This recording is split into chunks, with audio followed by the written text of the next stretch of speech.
बीडमध्ये मतदानावेळी अनुचित प्रकार घडेल असं बजरंग सोनवणे यांनी म्हटलेलं आहे। संवेदनशील मतदान केंद्रावर सीसीटीव्ही लावलेच नाहीयेत असं देखील त्यांनी म्हटलंय। काही ठिकाणी सीसीटीव्ही लावून ते बंद केले असा आरोप बजरंग सोनवणे करतायत, तर काही गावांमध्ये बूथ कॅप्चरिंग करून मतदान झालं असं सोनवणे यांनी म्हटलेलं आहे। महाविकास आघाडीचे उमेदवार बजरंग सोनवणे माझ्यासोबत आहेत। तुम्ही एक पत्र लिहिले निवडणूक आयोगांना की मतदान घ्या, कशामुळे?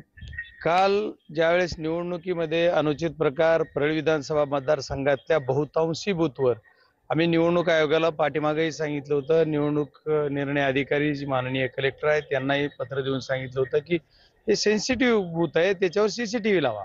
यांनी सीसीटीव्ही लावले नाहीत।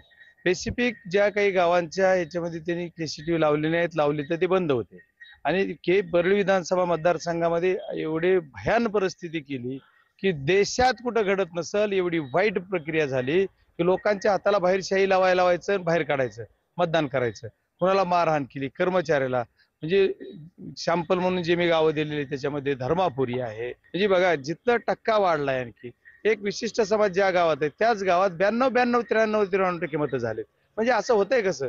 परळीमध्ये पोलीस दखल घेत नाहीये, कुणी तक्रार घेत नाहीये, कुठं काहीच नाही। प्रत्येक बूथवर त्यांनी असं नियोजन केलं होतं की हा नियोजन कॅप्चरिंग करणे, आणि हा प्रकार परळीमध्ये घडलेला आहे। दूध का दूध और पाणी का पाणी तर होणारच आहे, त्याच्यात विषय नाही। पण आमची डिमांड आहे की हे रिपोल झालं पाहिजे, नाही झालं तर आम्ही योग्यशीर कायदेशीर कारवाई करू। कॅमेरा पर्सन अक्षय रडेसह मी महेंद्र कुमार मुधोळकर, TV9 मराठी, केज, बीड।